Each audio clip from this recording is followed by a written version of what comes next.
Disclaimer, બધા માટે વાત થતી નથી. જે આ રીતની વિચારધારા રાખે છે એના માટે વાત થાય છે. હવે વિડીયો પૂરો જોઈ લેજો. હર હર મહાદેવ. તમે ખરેખર જેન્ઝી જનરેશન નથી, તમે ગાંડુ જનરેશન છો. તમે વાત કરો છો વી આર જેન્ઝીઝ, પણ શું વી આર જેન્ઝીઝ યાર?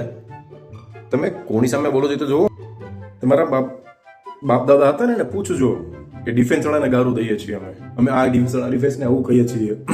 આર્મી છે, આર્મી એ તમારા માટે ઊભી છે નહીં. એ છે તો તમે શ્વાસ લઈ શકો છો, એ છે તો તમે તમારી રીતે જિંદગી જીવી શકો છો.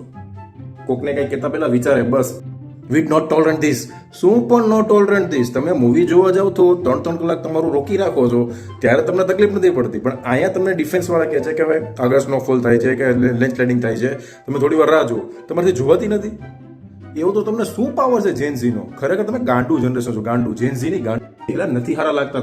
તમે દેશની ડિફેન્સ તમે વાત કરો છો. તમે રિસ્પેક્ટ બોર્ડર, રિસ્પેક્ટ યુનિફોર્મ બોલ્યા પહેલા 5 વાર વિચારો. જેન્ઝી છો એટલે તૂટી નહીં પડવા.